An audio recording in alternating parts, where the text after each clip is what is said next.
Good evening, everybody. Bonsoir tout le monde. Puisqu'il y a traduction simultanée, je ne vais pas faire mon discours en français, je vais continuer en anglais.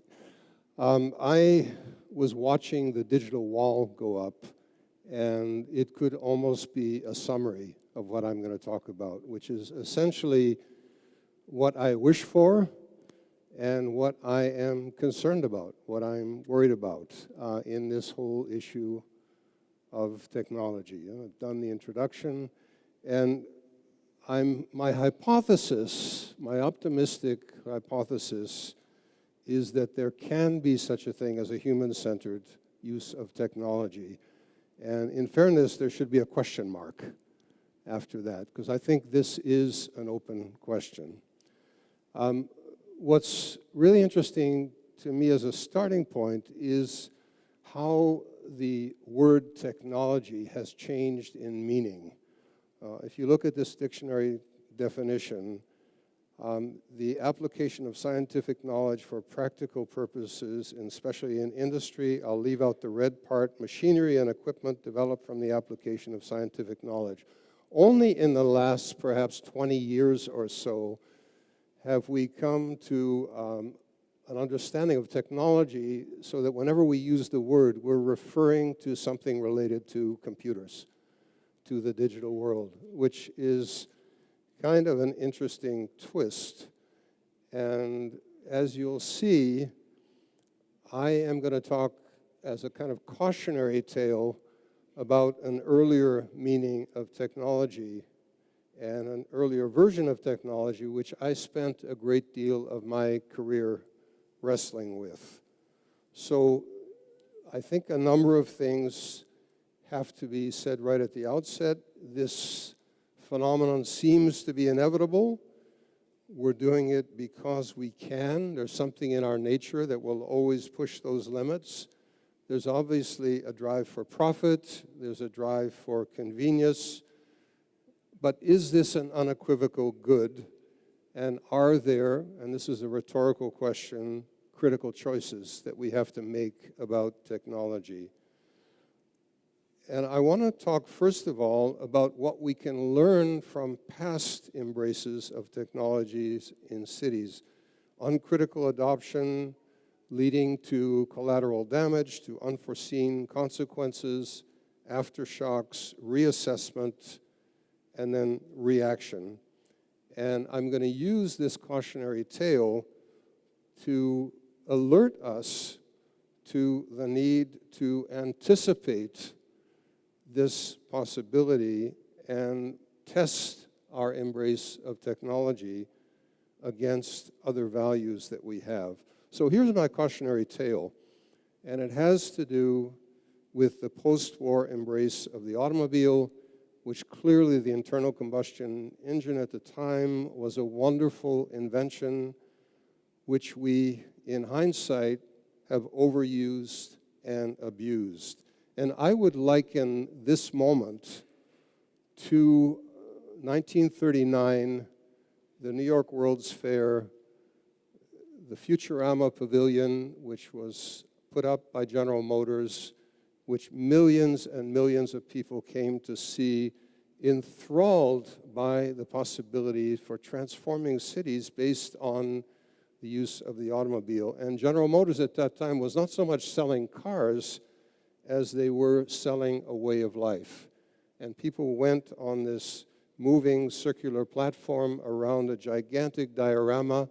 And curiously, if you look at that, it looks, what that diorama portrayed was something that looks extraordinarily like much of the suburban environment surrounding all of our cities in North America. So here was the euphoria. People thought these images are from right after World War II. The fact that young families could get these automobiles, there was a mass exodus from the city, that this would be the gateway to a new and wonderful form of life, and uncritically so. And what that led to, very quickly, is a total restructuring of the city, which was replicated all over North America and across the world. And it became what I sometimes refer to as the suburban industrial complex, playing off Dwight Eisenhower's evocation of the military industrial complex. And it involved a really efficient organization of financial institutions, developers, lawyers, builders, brokers, real estate agents, road contractors, who all became incredibly adept at producing this kind of environment. And this could be a Google image of pretty much any city in North America, producing this by the kilometer very quickly. And so where did that lead? If you go clockwise in these images, this is kind of time travel out of the city after the war. You have upper left, a pre-automobile part of the city. As you move to the right, the roads get wider, the radii at the curbs get larger, the buildings get pushed back, you have parking lots appearing in front of the buildings, and eventually you get out into an environment where you really are not meant to be as a pedestrian. It's kind of akin to being standing on the tarmac in an airfield. It has that quality. You're not welcome. So this produced, all my text has disappeared, so I will simply explain that Life magazine cover appeared in 1961, and it was already pointing out that this phenomenon was testing to failure as quickly as it was created. The roads filled up, the highways, the interstate highways in the US filled up. We polluted the atmosphere. We developed something that we hadn't anticipated, which was a public health crisis from a sedentary lifestyle, where essentially we have levels of obesity, hypertension, heart disease, even in children, that we had never anticipated, and we developed a complete dependence on fossil fuels. So this is the world that we created, and belatedly we realized that this kind of environment could actually be harmful to your health. And so this is a wordle that shows the heavy toll that this began to take on people's lives. And this is something produced by the medical officer of health in Toronto, where you can see that as you move out of the city center into the post-war parts of the city that were created around the automobile, all of those health problems that I was mentioning start to appear, related proportionally to how much people are car dependent and how much they're not walking anymore and how much they have actually bought into that kind of environment. So what has happened is a substitution now, which is really interesting. This is the reaction part of the so-called American dream, or dare I call it the North American dream, which was to have your own house, your own lot, your own garden. Every adult had a car, and that became a fleet of cars for every adult in the household, to the point where we now have a competing and increasingly more potent version of the dream, which is to live in a neighborhood where you can walk to buy your groceries, where you have access to transit, where you can use a bicycle, and where you can live in a compact environment. This has been the subject of a book that I wrote, which has been my struggle over the past 2 decades with that earlier version of technology. And Walking Home, I think, says it all.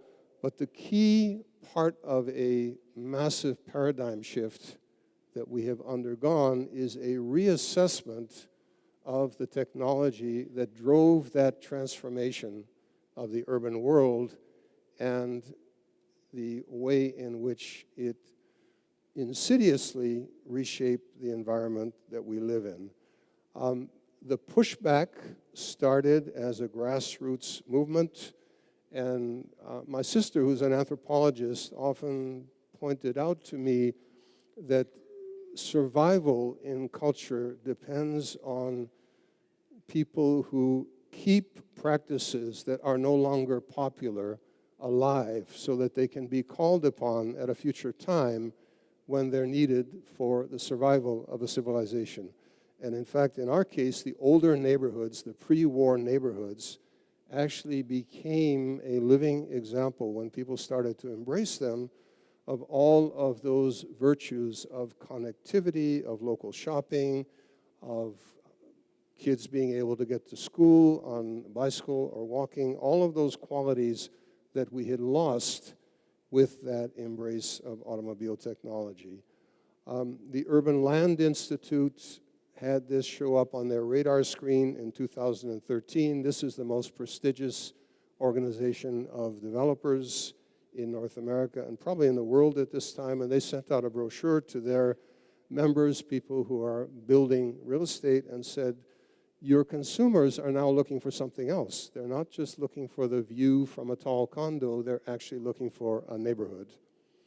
And so my first assignment for the City of Toronto was in this area, which is east of downtown Toronto. It's not kind of surrounding the St. Lawrence Market. And when I started there, recruited by Mayor David Crombie back in the late 70s, long time ago, that's what it looked like. It was a gigantic parking lot. All the buildings were being torn down to provide cheap parking for the office buildings at King and Bay in the heart of Toronto. And this is what has happened since as part of the paradigm shift and reaction. All of the surface parking has disappeared. It's all been replaced by mixed income, mixed use buildings, tens of thousands of people living there, public spaces, and so on. I was talking to a young woman earlier in the crowd whose thesis now is about what happens to parking lots. This is actually a great example of reverse engineering from an excessive embrace of a certain technology. We're having to learn how to rethink how we move in cities, obviously, getting back on our feet, getting into transit. Who would have thought that the bicycle would reappear as a major form of transportation in the 21st century?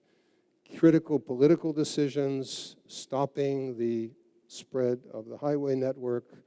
William Davis, then the premier of the province, made this extraordinary decision.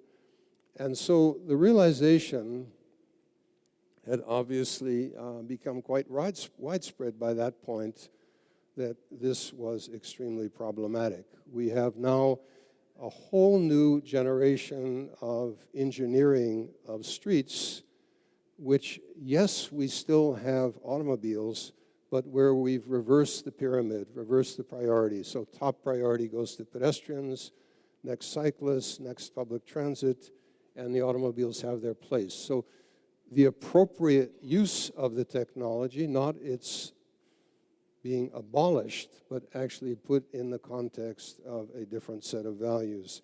This is a street design manual from New York City, which is actually redesigning all of its rights-of-way, piece by piece, all through the 5 boroughs, and in light of that reversed set of priorities. So again, reassessing the technology.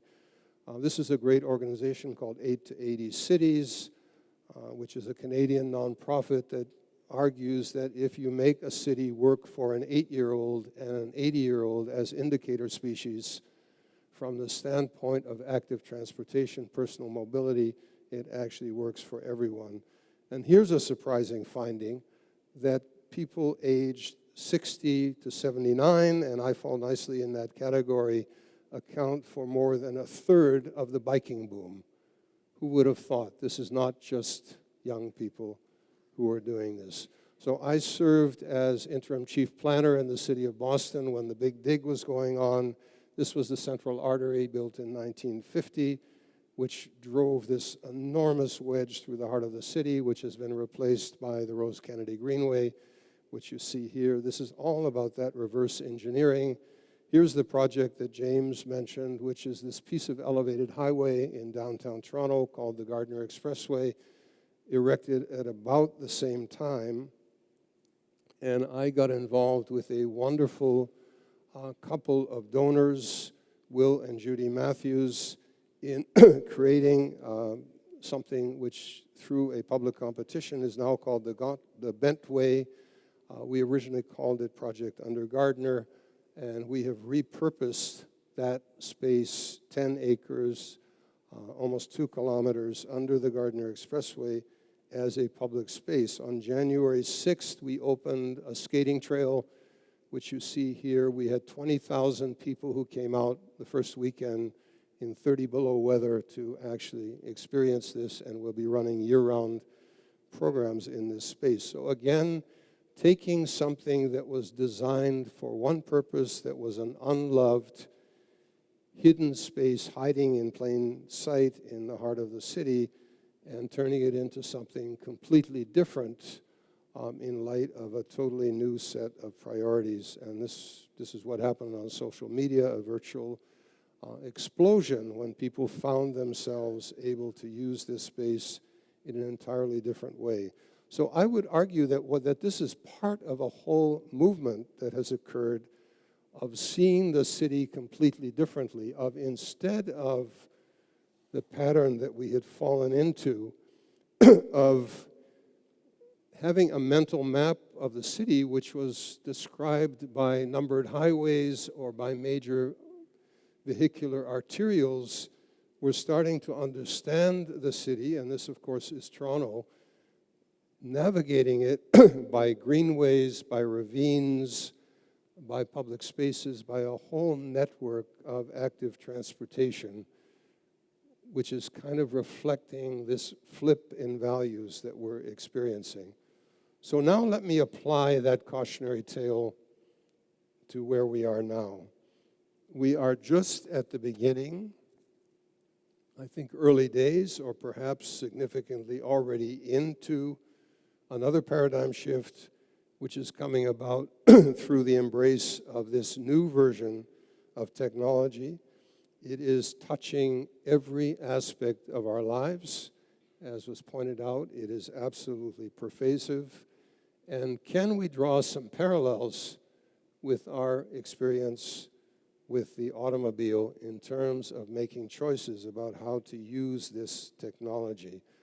Clearly, it opens many remarkable possibilities for cities, but also raises many very valid concerns, including concerns around privacy, control, ownership, use of data, potential for social isolation, narrow banding, loss of common ground with implications for the heterogeneous society that we are, particularly in Canada, diminished human non-virtual encounters, which is a great preoccupation for me, loss of social skills. People who are uncomfortable actually talking to each other would prefer to text and talk, which I find absolutely incomprehensible.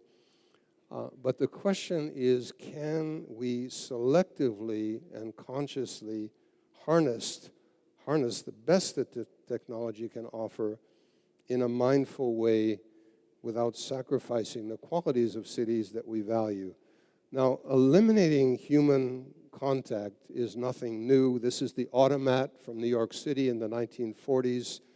This was a big deal. Instead of going into a restaurant and dealing with a waiter, you walked up to this wall, and all these meals appeared from behind the wall. There were actually cooks behind there. This wasn't being done by robots. This was all being done by hand, but this was a great novelty that you could avoid human beings this way. And this is the contemporary version of the automat called Itza, where, again, you're pulling your food out of a wall and you're not interacting with another human being. And then this phenomena, which is becoming very quickly arriving upon us, of getting to shopping, being entirely alone, essentially replacing all human contact. So the real question for me, and I use retail or shopping as an example, is shopping only about consuming and getting the goods and services that we need in the most efficient, cheapest way? Or is there something about the experience of being on a shopping street, being in a market, as a social experience, the sights, the sounds, the smells, the contact, the chance encounters, the ability to act and interact with other human beings, that actually brings an entirely different set of values. Do we really want Amazon to wipe out all of our main streets, which is their avowed purpose? I think that's a reasonable question to ask. So this is just a cartoon from the New Yorker that I quite liked. But here we are now, no more cashiers. Is this fun? This is the new Amazon store. You can walk in and out without exchanging a word with anybody, never encountering a human being who would know anything about any of the products that are there, the produce, the fish, the meat, the cheeses, all the things that we like to talk about when we actually go to a market. Clearly there's a place for this, but is that the world that we want to live in? To what extent are we willing or deciding without being conscious about it to retreat into virtual cyber worlds, eliminating human contact? This is something that drives me crazy in the airports. There is an American company that is actually installing these screens, excuse me, everywhere in the waiting areas in airports. So rather than sitting and talking to people, wherever you sit down, you're immediately face-to-face with a screen, which is bombarding you with information, obviously trying to sell you things. I like this quote from Michelle Obama recently when she came to visit Toronto. Social media can do two things. It can bring us together or it can keep us isolated. A life looking into your phone is not a life, she said. You have to break out of your silo. There was a really interesting piece in the Globe and Mail last week. This was a conversation between Jim Basile and a psychiatrist named David Deutsch. I would really urge you to read it, particularly the comments of David Deutsch, the psychiatrist. But he was really arguing that phone addiction and FOMO, fear of missing out, can actually stunt growth, particularly in this next generation of children, that it does things to our brains that make it increasingly difficult for us to actually have and enjoy social interaction. The fear of talking to other human beings, of making eye contact, all of those social skills that are put at risk. And it's a very chilling conversation. So the question is, do we want, this is a Starbucks. Starbucks, of course, are designed for no human interaction. Everybody is sitting there with their laptop or their phone. Do we want to be alone together, or do we want to actually be together? This is a little cafe in my neighborhood that I really like. You'll see the screens there. It's not that technology isn't present, but I want you to look at where people are sitting. There's a counter where you sit and have your coffee and your pastry or your sandwich. It's 30 centimeters wide. It's a long plank. So when you sit there, as those people are doing, you are actually invited to have a conversation with your neighbors, and it works. And you don't feel like you're pressured to do so, but it is an environment that is designed for people to interact. Now, what are the implications for a heterogeneous society? I've mentioned that. I love this pair of photographs. On the top at the old Gooderman-Wirtz distillery in Toronto, you had the guys, and they were guys in the early part of the 20th century who worked there, who all lined themselves up against a wall. And more recently, the people who work in the distillery district decided to replicate that photo. And of course, you see the gender differences. You see people from all over the world, all ages. Society has changed completely. What if we never get to actually know each other face to face? What are the implications of that? What if we're only encountering each other online or through the windshields of automobiles as our society becomes more and more heterogeneous? These are the kinds of things that can happen. This was in Brampton, where a group of people from Western Canada came in and started putting this poster up, trying to develop fear and phobia about the South Asian population. And they took a photograph, which was not Canada at all. It was a riot that happened in India.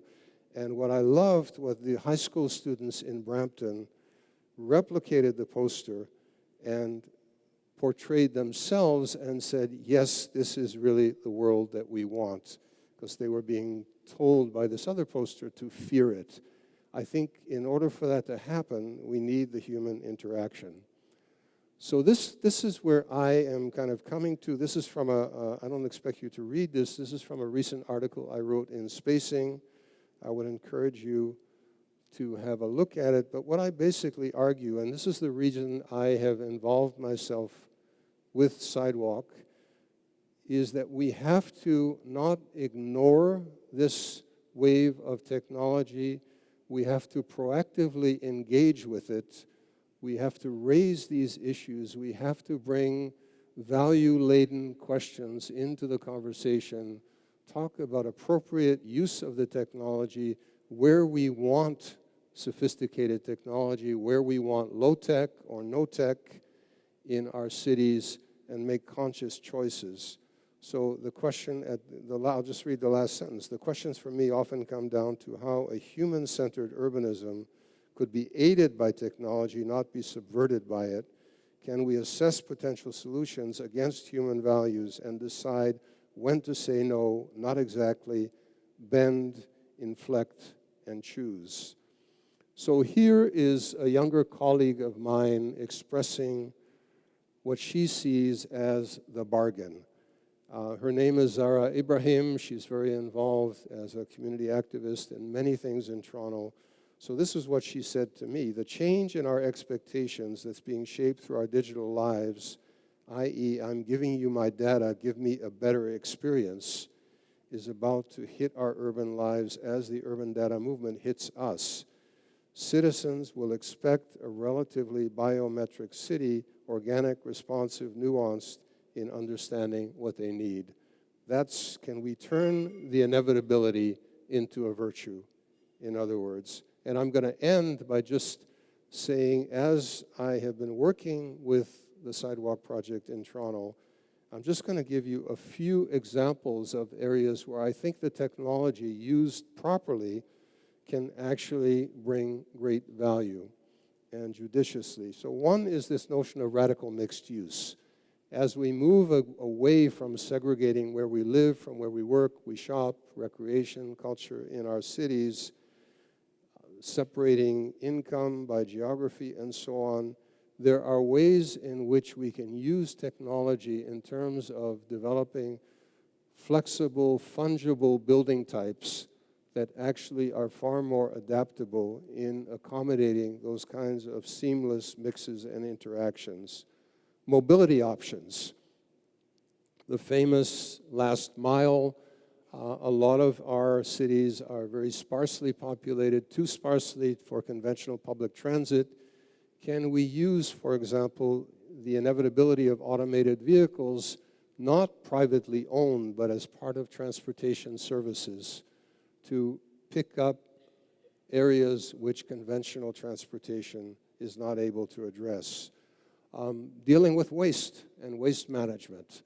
Clearly, there are all kinds of ways in which the sorting of waste, the transmission of waste through our cities can be improved by new technologies. Weather mitigation features, making the shoulder seasons in our cities more adaptable. Now, this is going to be a combination of low-tech, no-tech, and high-tech in order to accomplish that. There's a whole area of wood composite modular buildings, which is being explored by Sidewalk.